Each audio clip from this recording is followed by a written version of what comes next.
Well, hey there, and welcome to our second episode of Meet the Band, where we are interviewing each of our instrumentalists to get to find out a little bit more about their background, how they came to Christ, more of their stories, and a little bit more. My name's Luke Austin, and I serve as worship pastor here, and I am so thrilled to have with us Mr. Kirby Chittenden. Kirby, most Sundays, is the guy that is right behind the keyboards, making all those mysterious sounds, but he is also a very accomplished organist. He is an insatiably musical pianist. I love the way that you play the piano, man. He leads our IT ministry. He established a communication ministry right here to help the staff get our house in order. He served a couple of years on the worship development team. He's done 4,000 small projects that I can't even begin to describe for you, that has touched literally every area of ministry here in the church. He and his son Jeff are one of the major factors that kept our church together during COVID with their IT ministry, and he continues to be a visionary with us in the future of our church, and I'm really blessed and excited to have such a faithful partner in ministry with him in my time here. Of course, he preceded me here. See, he's a great husband, a great father, a great mentor, and a great servant. Kirby Chittenden, welcome. Thank you, Luke. It's good to be here. Good. I'm glad. So did you like my intro there? Pretty amazing. I mean, I didn't even know all of that information. Oh, good. No, okay. Well, I'm thrilled. I'm just thrilled.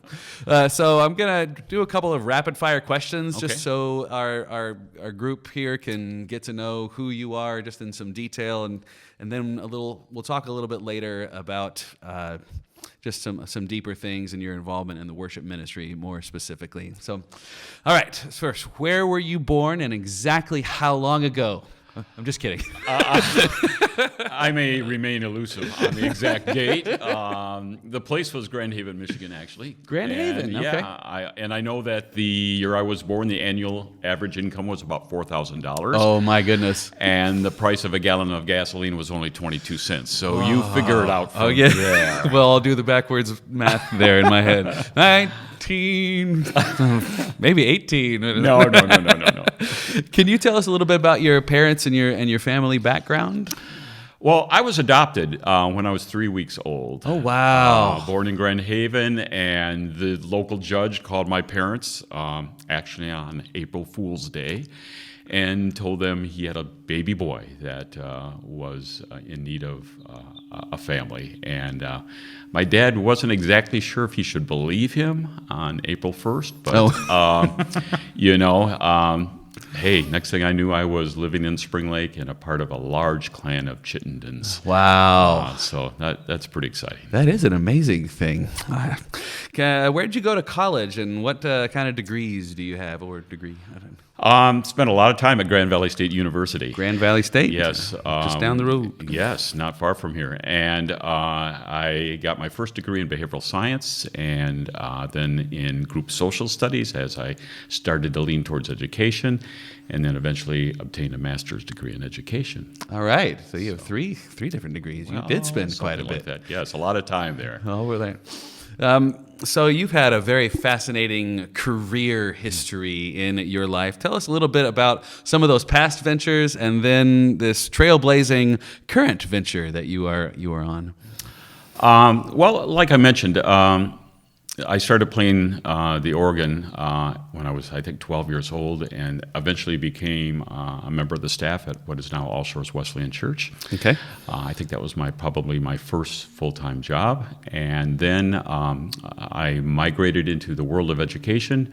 I was fortunate to secure a job with Grand Haven Area Public Schools and taught elementary education, 5th and 6th grade, mostly for 33 years. 33 years. Wow. Just a great journey, great people to work with. Same school? 3 different schools. Three different schools, but all in the same district? All in the same district. Okay. And a lot of changes during those 33 years. I can imagine. Just a great journey, great people. Worked with some wonderful principals and leadership at the time, and just can't say enough about that whole experience. Wow. And then actually the last year of my teaching, my son and I were in discussion about the possibility of starting a company. Actually, I had launched a company in the 1990s and took a year's leave from education to help them. But This was closer to home now. okay. That Jeff had an interest in relocating back to the Lakeshore area, and I was already doing some subcontracting or some,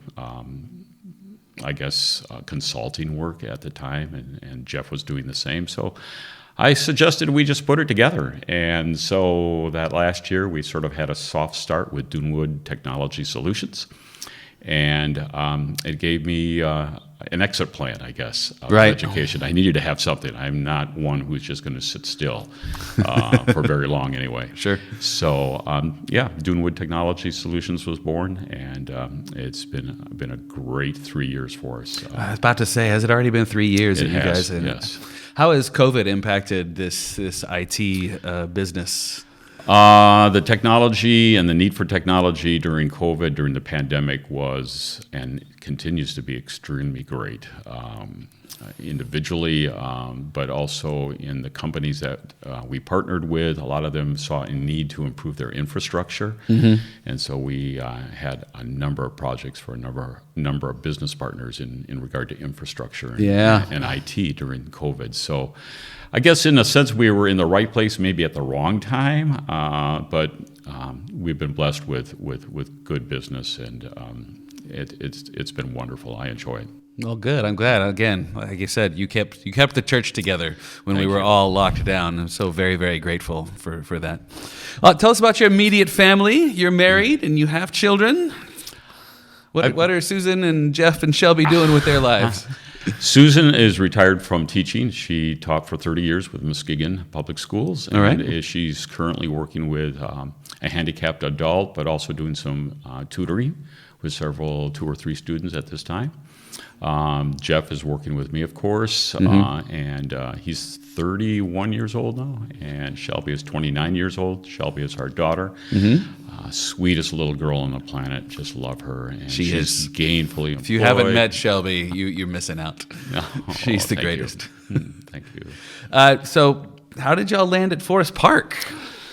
Oh, that's easy. Actually, Pastor Russ Carlson called, and he said, Kirby, we really are in need of a new website.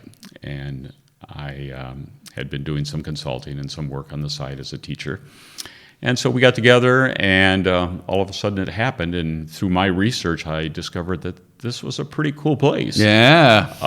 And so, who is this covenant people? What's going on here? Who are these covenant people, and what is this church all about, really?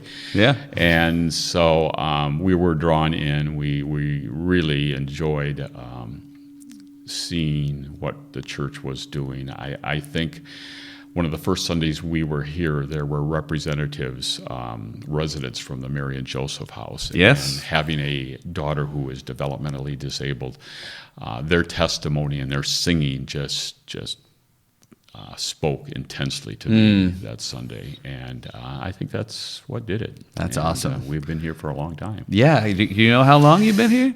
I'm guessing somewhere between 10 and 15 years. But okay. I'm not very good with that, man. Sure, yeah. Can't remember when you moved in, but you've been here that long. That's great. Well, you got to tell us about your most recent vacation that you went on. Oh, my goodness sakes. We spent 9 days in the Netherlands, we almost didn't make it. In fact, the trip was on, and then the trip was off, and then the Dutch government decided that we did not have to quarantine for 10 days. On the very day we left, that went away. In fact, the flight attendants on the Delta flight to Amsterdam didn't even know about that, and they were passing out papers that required us to register and to quarantine. I already had the papers with me just in case, and I mean, no problem, because when we arrived in Amsterdam, there was no requirement for a 10-day quarantine, and that's rather difficult to do when you have a 9-day vacation. No kidding. So we were set to go. My nephew, Nathan Stefanowski, married a Dutch girl. They had met on a hiking excursion in Vietnam, and things. Just of all places, both very adventurous people, and. So we were going to their wedding. My entire family, Jeff, Shelby, Susan, and Susan's parents as well. So six of us took off and found ourselves in the region of Zeeland. Looks like Zeeland, but the Dutch say Zeeland. Zeeland. And in a number of small villages there, we stayed in Oostkapelle, and the wedding was in a region near where the bride and the groom live in Middleburg. Okay. Wonderful country, wonderful people. We're ready to go back. Yeah, I bet. I told Jeff I think we need to have a Dunewood, Annual retreat. annual retreat or something, or maybe a satellite office. Yeah, in the Netherlands. The pictures and the videos. I had no idea the Netherlands were that stunning. I probably should have, but it looked just so. We're all very jealous. Switching gears here, talk about your faith life. Who introduced you to the concept of God, and more specifically, Jesus? My sister and I were the first kids in Sunday school at what is now All Shores Wesleyan Church, way back in 1959 when that church launched as a project of Holland Central Wesleyan Church. Pastor Ron Smingy took me on, I think, as a mission project. He literally moved next door to me, and so our family was very close to the Smingy family. Okay. And so he was not only my pastor, but my neighbor, right, and a friend who saw me through some challenging years as a young teenage boy. Very supportive, so Pastor Ron was probably very significant, most significant person in helping me come to the faith. That's awesome. When did Jesus really become real for you, like a relationship, saying, hey, you know what, I am all in. I'm going to be a disciple of Jesus? Oh, I remember, I think it was the summer of 1969. I was actually playing organ at our church camp and attending the church camp for the summer. And a speaker from Youth for Christ was there, Dick Wynn, and he challenged me like I had never been challenged before. And I thought, wow, this is pretty amazing stuff. And it was at that point I just said, I'm in. I remember July 1969, 16 years old, I think. And it was an exciting time for me, but there was, a specific time. Wow! So it was like there was a moment. There you went. Yes, I'm all in. I'm on board totally. Wow! Yes. So that's 51 years of being a believer. Let's not talk about that math. I mean, something like that. Oh my goodness! So in that journey of 51 years, have there been a couple of ways how you've seen God's work and His presence in your life throughout this time? I think throughout that time, the major focus on defining Christianity to me was that it was relational. And I started to adopt a relational theology in my own thinking, and a theology of renewal, the Holy Spirit renewing us on a day-to-day, hour-by-hour basis. Yeah. And so I think that focus on relationships and learning that early on. I mean, not only my relationship with God through Christ, but the relationship with His people. Yes. Well, that's very covenant of you, So we have the relational heartbeat is really that's probably what attracted you to the covenant church. I could see that here. It was very obvious that the relational component of this church was at the forefront. Yes, very much so. I mean, if you enter into a relationship with a covenanter, it's going to be you're going to be the one to break it off, because a covenanter, it ain't going to happen, man, because we just have that heartbeat of the reconciling Father, of God all the way back to creation. It's just that's what I love about the Covenant Church as well. Yes, very cool. Thanks for that. So let's talk about music. When did you get your start in music? You said organ when you were 12, but actually started when I was 5 years old. I started taking organ lessons from the organist at Spring Lake Presbyterian Church. All right, and we had a large house in the village, and he was actually renting a room upstairs. And he decided that, hey, he talked to my dad, and would your son be interested in taking organ lessons for $1 an hour? And my dad said, hey, let's see. I think that might work out, And believe it or not, his name was Jonathan Winters, of all people, and not the Jonathan Winters of television fame, but of Spring Lake fame. And so that's where it started, I guess. And then it sort of went from there. So which instruments do you play there? Started with organ. It was electronic organ at first, and pipe organ, then acoustic piano, and then synthesizers. So for the laymen out there, can you explain at least how you think about each of those instruments differently and what roles that they play? Because most people just look at it, oh, it's a keyboard, it's all the same, and they're just like, no, it's not the same at all. I think the most challenging for me is possibly the pipe organ because it's two hands, 2 feet. Your brain has to figure out exactly what sounds you want coming through those pipes. Those are registrations, and those settings are rather critical. Right. So things sound a bit normal anyway. So that's a real challenge. There's so much multitasking going on and so much brain power required for that. It almost hurts to watch. Oh my goodness sakes! At times, it hurts to participate, and to do that job correctly.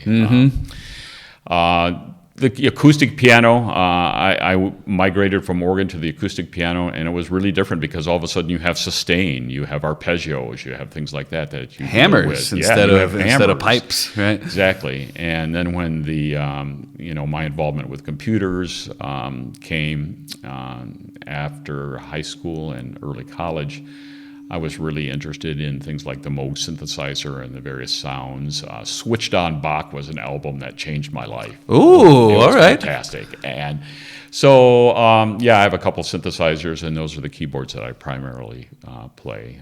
Setting registrations there, too. We may have 6 or 7 songs, but every song has a different part of that computer. And, you and I sit in rehearsal, I'm going, hey, slow down. Right. Guitar dude, this keyboard player Kirby's has always to like, make excuse me, registrations. computer needs to be set. Yeah. Right, exactly. That's all the time.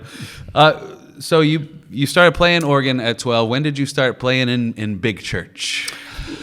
Oh, my goodness sakes.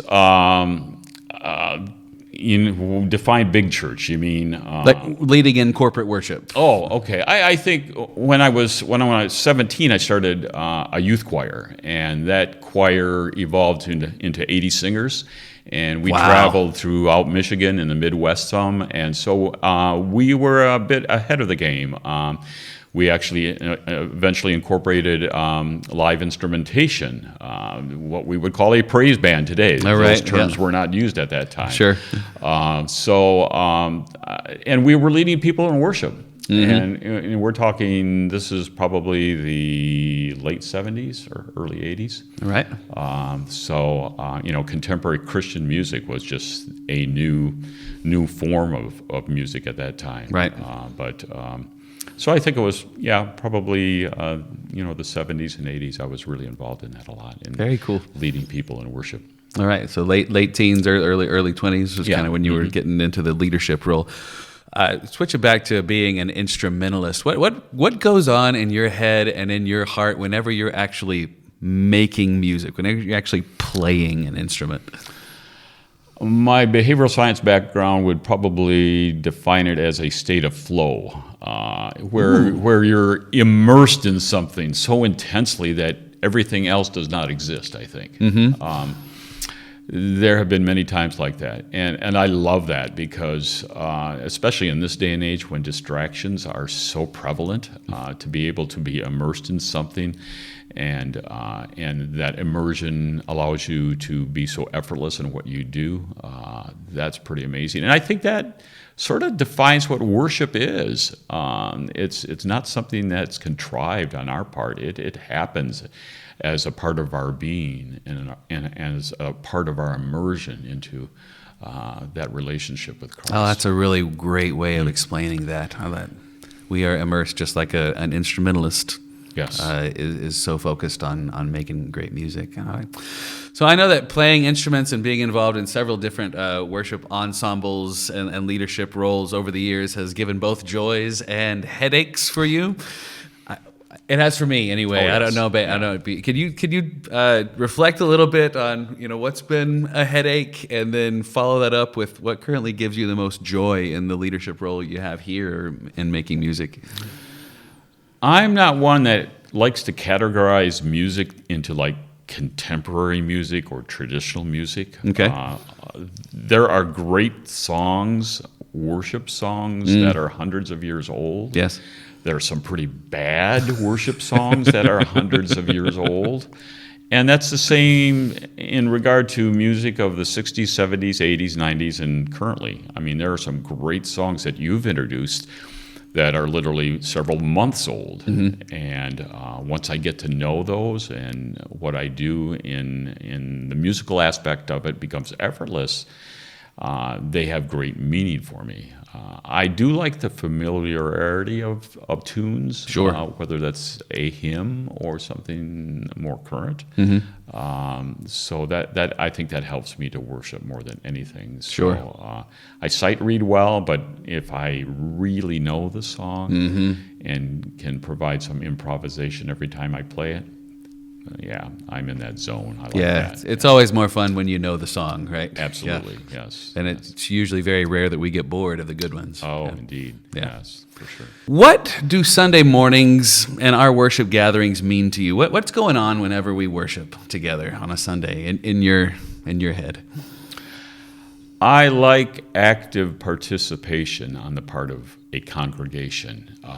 That's why being inside in a setting where, particularly this setting where there's a good acoustical environment and you hear people singing. We've had conversations about lots. the people knowing what they are singing and the singability of a particular song and how important that is. But when they kick back and everything's happening and there's this sphere of sound and worship in the sanctuary, it's wonderful. It's absolutely wonderful. Yeah, I there's like something that. absolutely mesmerizing about Yes. God's people. I think it's the most beautiful sound on earth. So when you think about corporate worship and our gatherings that we have here at Forest Park, how do you specifically think about your role as an instrumentalist and as a worship leader? I think drawing people in to what worship really is. I look at worship as somewhat of a rehearsal for eternity. We're going to spend a lot of time Yes, we are. doing that. Right. And the more we prepare and rehearse in a sense. And so I look at my role is not one to distract, but to, again, to help with the team, to lead people into worship and into immersion of the experience. It almost sounds simplistic, but it's rather challenging. It is very challenging because, especially as a performer, it's innate that you want to go out instead of Right. bringing in.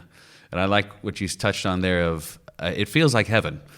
Right? That's what whenever we gather corporately, it's a taste of what heaven is going to be like, and I think that's one of the reasons it's so powerful. Oh, and absolutely. it's easy to get lost in our own role as instrumentalists or even as worship leaders because you're just experiencing this mystical thing where Christ's presence is so real, and when that's going to be fully realized, that's something really to look forward to. I find it difficult as a leader, and I wonder if you find this difficult as well, to really focus on being a worshiper instead of really fully engaging in, oh man, I missed this transition, my part in the ensemble, oh man, a B flat. How do you think through that aspect? Well, when we play songs in the key of G flat, that's awkward. I know you. I mean, you got blasted this last week I for did those get key blasted. selections, But we're just used to it now, But Right. Again, it's that whole effortless kind of thing. It's like downhill skiing. I didn't learn how to downhill ski until I was in college. But my first experience was to go by myself to a bunny hill in Grand Haven with no one around that knew me, hopefully, because I absolutely was not comfortable. It was far from effortless. Right. So I want what I do to be as effortless as possible. So I like that. I'm not focused on the mechanics of the settings. The key we're in, the fact that we've got 3 endings here in coda. Right. So that word effortless, it's like downhill skiing. There was a point finally that it became effortless That you for me. crossed over at some point. Okay.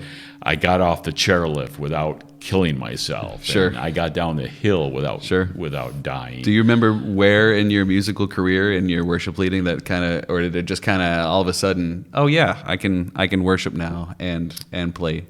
Probably when I started working with the youth choir and several choirs, children's choirs. All of that just seemed to be real natural, and I could, if I'm working with them and bringing out song from their voices, I was just so much in the moment, practicing His presence. I like that phrase. Yes. And so there were many times during those choral collaborations that there was that sense of being in His presence more than ever. Awesome. Well, one last question, Kirby, here. What is your greatest hope for the people of Forest Park whenever you are playing an instrument and leading worship? What are you hoping for them? Well, based on what I said, I think it's real simple. They don't see me or hear me. They see and hear God through that worship. I think that's what's important. I really don't want to get in the way. And I don't want to draw attention to myself by any means. I want to be a part of the experience, so Sure. That's important as well. I trust that's not selfish, but I would also hope and pray that those that are worshiping with us corporately are very much a part of the experience, and that they're not seeing me or just hearing me, Right. that they see God and hear God through what we do. Amen. Amen. Well, Kirby, you are such a blessing. Thanks, Lou. Thank you for your serving here, your tireless efforts that have undergirded so much of what we do, and it's a great privilege to be your friend and to have you as part of our worship team. Thank you. Kirby Chittenden, everybody.